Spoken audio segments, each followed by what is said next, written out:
رسالت کا مسئلہ نبی صلی اللہ علیہ وسلم کے دور میں توہین رسالت کے مرتکب کو قتل بھی کیا گیا ہے اور معاف بھی کیا گیا. دونوں واقعات ہمیں ملتے ہیں. بعض دفعہ آپ نے کسی مصلحت سے چھوڑ دیا, بعض دفعہ قتل کر دیا. دونوں واقعات ہمیں ملتے ہیں. بعض دفعہ یہ ہوا کہ قتل کا آرڈر دیا لیکن اس نے معافی مانگ لی تو آپ نے اس کو چھوڑ دیا. ہر طرح کے واقعات ہمیں ملتے ہیں. اور جذباتیت کو بہت زیادہ فروغ دیا جا رہا ہے. ہم تھوڑا پیچھے جاتے ہیں.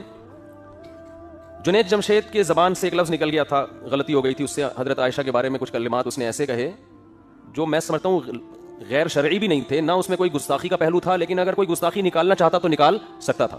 اس کے ساتھ جو حشر ہوا وہ ساری دنیا کے سامنے. میری اس وقت جنید جمشید سے ملاقات نہیں تھی, لیکن ان کے ریلیٹیو مجھ سے ملے تھے. انہوں نے بتایا تھا کہ جنید جمشید اتنی ٹینشن میں ہے کہ آپ کی سوچ ہوگی. تو ذرا سا میری امی عائشہ کے بارے میں کچھ ایسی بات ہو گئی جو یوں کہہ دیتا تو زیادہ اچھی تھی, یوں کہہ دینا تھوڑا سا نامناسب. زبان ہے انسان کی.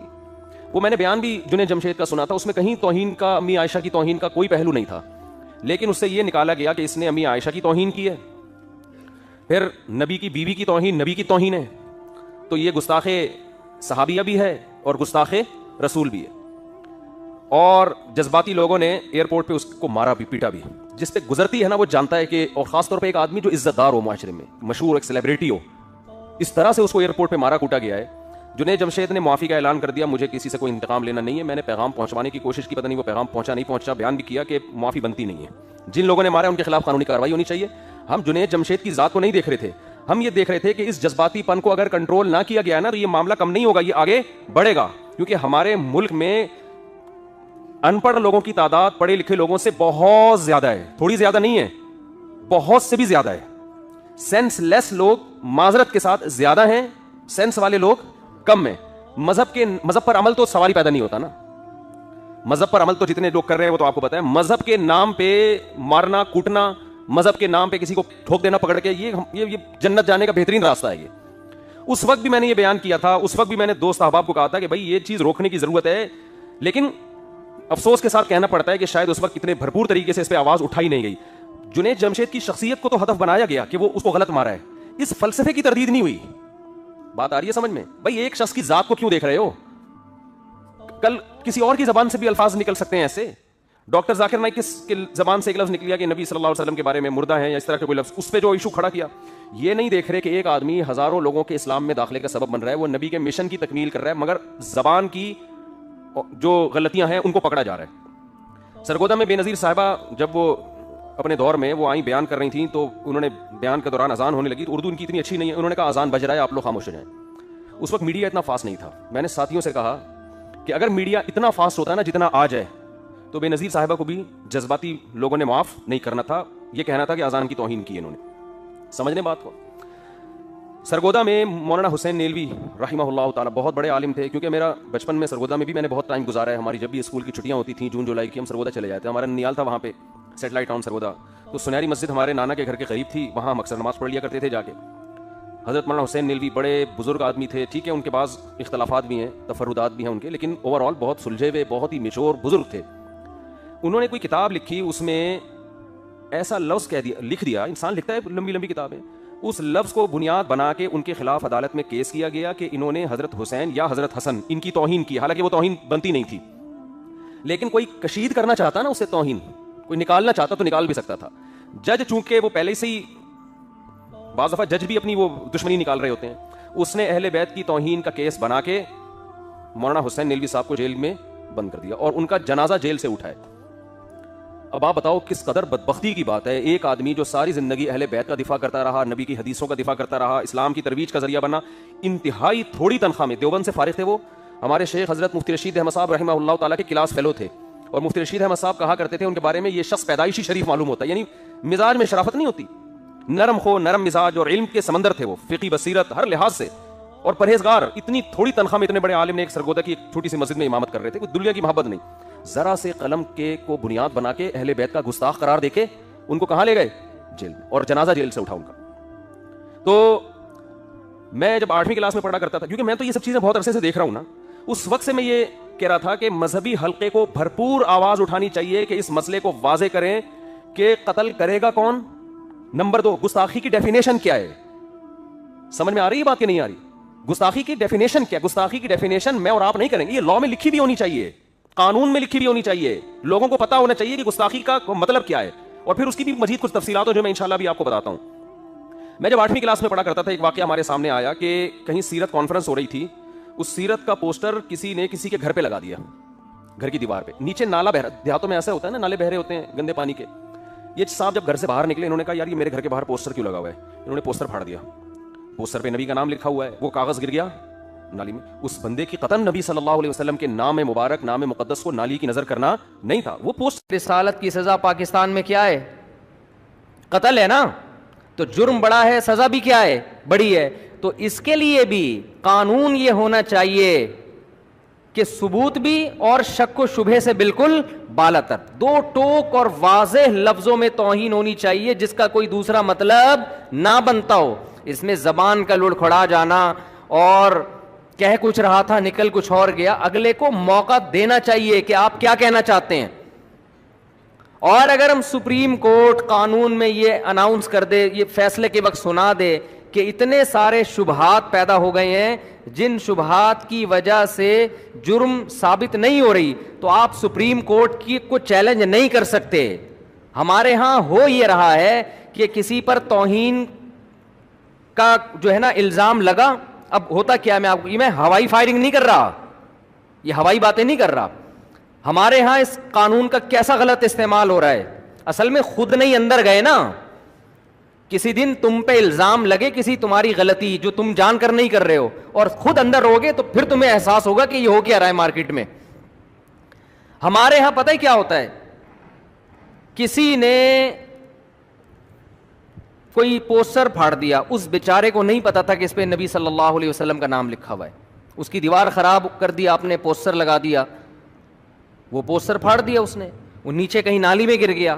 آپ کو ویسے ہی انتقام لینے کا شوق تھا, کوئی مسئلہ چل رہا تھا آپ کا اس کے ساتھ, یا آپ نے اس کو, وہ غیر مسلم ہے, آپ نے اس کو ورغلایا, اس کو ٹارچر کیا, اس کے مذہب کو برا بلا کہا, اس کے بڑوں کو آپ نے برا بلا کہہ کے اتنا ٹارچر کیا کہ اس کی زبان سے بھی کوئی لفظ آپ کے خلاف یا اسلام کے خلاف نکل گیا. آپ نے فوراً بندوں کو جمع کیا, دیکھو یہ نبی کو ایسے کہہ رہا ہے, دیکھو اس نے قرآن کی توہین کی ہے, دیکھو اس نے یہ کیا ہے. لوگ یہ نہیں دیکھتے کہ اس نے کہا بھی ہے کہ نہیں, ہو سکتا ہے نہیں کیا اس نے. ایک لوگوں کا جم غفیر اکٹھا ہو جائے گا اور جائیں گے تھانے رپورٹ کرانے کے لیے.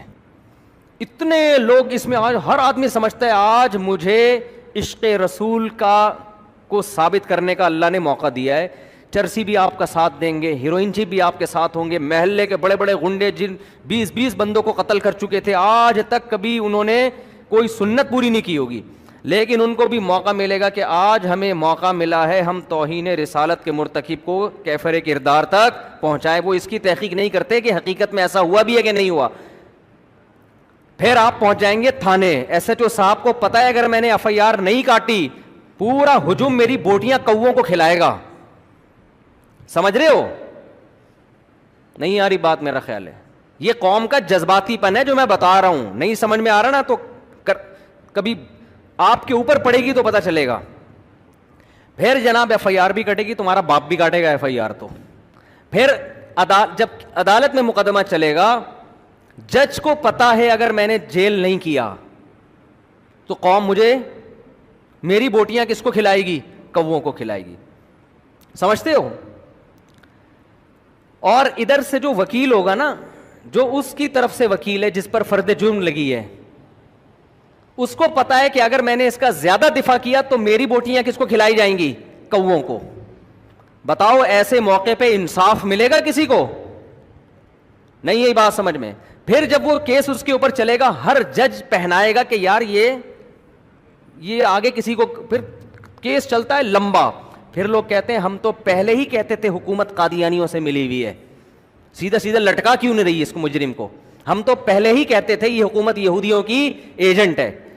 پھر اگر اوپر جا کے کسی جج نے اس کو, اتنے میں کیا ہوتا ہے کہ نیچے جو اس کے جس پہ فرد جرم عائد ہوئی ہے نا, اس کے رابطے ہو جاتے ہیں فرانس سے, امریکہ سے, لندن سے, کہ بھائی دیکھو میں اپنے ملک میں محفوظ نہیں ہوں. ان کا قانون ہے کہ اگر آپ اپنے ملک میں واقعی محفوظ نہیں ہیں, آپ ثابت کر دیں, آپ اسائلم داخل کریں, وہ آپ کو نیشنلٹی دے دیں گے. میں ہانگ کانگ ہو کر آیا ہوں, سینکڑوں نہیں ہزاروں پاکستانی ہیں جنہوں نے یہ کہا کہ ہم پہ حملہ ہوا, جھوٹے حملے کروا کے کیس داخل کر کے ہانگ کانگ کی نیشنلٹی لے لی. پڑے ہوئے وہاں پڑے ہزاروں ہیں, نیشنلٹی نہیں بھی ملتی تو وہ اسٹے کی اجازت دے دیتے ہیں آپ. تو اس بیس پر بھی پھر لوگ کہتے ہیں ہم تو پہلے ہی کہہ رہے تھے کہ غیر ملکی طاقتیں اس کے ساتھ ملی ہوئی ہیں اور حکومت بھی غیر ملکی طاقتوں کے ساتھ ملی ہوئی ہے, یہ تو ہیں ہی سارے وہاں کے ایجنٹ.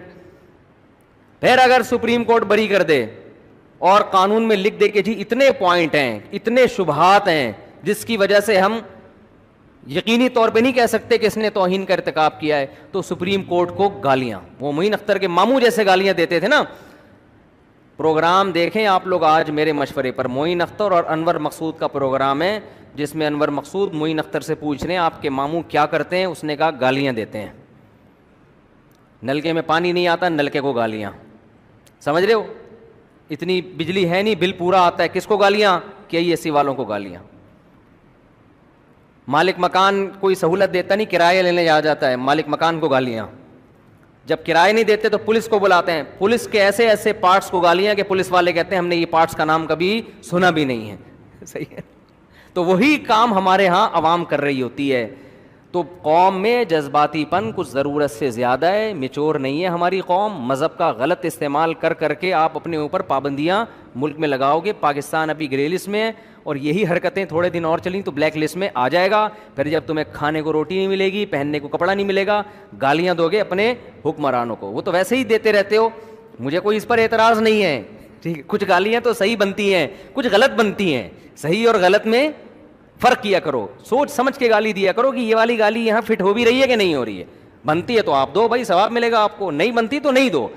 ہر چیز میں ہم لوگ کیا کرتے ہیں, جس کو ہم نے غلط کہہ دیا تو اب ہر اس کے کام میں غلطی تلاش کرنی ہے, جس کو صحیح کہہ دیا اس کے ہر غلط کام کو بھی صحیح قرار دینے کی کوشش کرنی ہے. حکمران بہت سارے کام غلط کرتے ہیں لیکن کچھ صحیح بھی کر رہے ہوتے ہیں. ہماری قوم کی عادت کیا ہے, اگر آپ اپوزیشن میں اس کے صحیح کو بھی آپ نے غلط کہنے کا ٹھیکہ لیا ہوا ہے اور اپنے والے کے ہر صحیح کام